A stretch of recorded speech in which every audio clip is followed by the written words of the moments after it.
Hello dear student, मैं आपका स्वागत करता हूं BW इंस्टीट्यूट यूट्यूब चैनल पे। इस चैनल पे आप पहली बार आए हैं तो इस चैनल को सब्सक्राइब कर दें, लाइक कर दें, शेयर कर दें।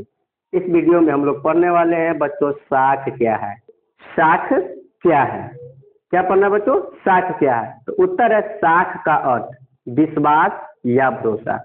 यानी जिस व्यक्ति पर विश्वास होगा, भरोसा होगा, उसी को क्या कहेंगे बच्चों? साख कहेंगे। ये साख का अर्थ है।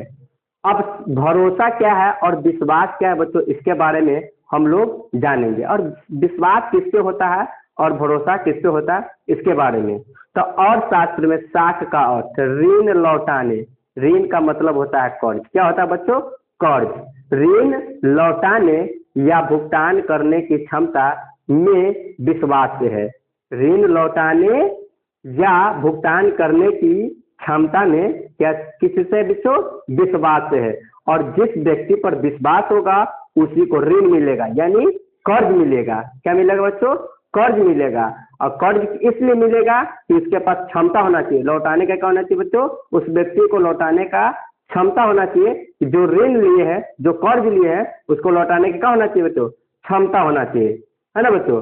अब हम लोग पढ़ेंगे कि साख के कितने पक्ष होते हैं। तो बच्चों साख के दो पक्ष होते हैं। कितने पक्ष होते हैं बच्चों? साख के दो पक्ष होते हैं। एक होता है ऋण दाता। ऋण का मतलब होता है कर्ज और दाता का मतलब होता है बच्चों देने वाला। अब विश्वास के आधार पर जो ऋण देता है, किसके आधार पर बच्चों? विश्वास के आधार पर जो ऋण देता है उसे ऋणदाता कहते हैं। अब बच्चों ऋण ऐसी किसी को मिल जाएगा जिस पर हमको को भरोसा होगा, जिस पर विश्वास होगा, उसी को ना हम ऋण देंगे। रोड पर चलते हुए आदमी को हम ऋण दे सकते हैं? कर्ज दे सकते हैं? नहीं दे सकते हैं। हम उसी को ऋण देते हैं जिस पर हमको क्या हो? भरोसा हो, जिसको हम जानते हैं। दूसरा है बच्चों ऋण, यानी जो ऋण लेता है। जो ऋण लेता है उसको क्या कहेंगे बच्चों? ऋणी। जो ऋण लेता है इसे एक निश्चित अवधि के बाद, एक निश्चित अवधि कहने का मतलब एक निश्चित टाइम के बाद, यानी एक निश्चित टाइम फिक्स कर दिया जाता है, या आपको 2 महीना के अंदर में या 4 महीना के अंदर में आपको क्या है? पैसा को लौटा देना है। इसे एक निश्चित अवधि के बाद उतना ही मुद्रा ब्याज सहित लौटाना पड़ता है। जितना रुपया जो कर्ज लिया रहेगा उसको जो रुपये के ब्याज से लिया रहेगा उतना ब्याज जोड़ करके क्या होता है बच्चों?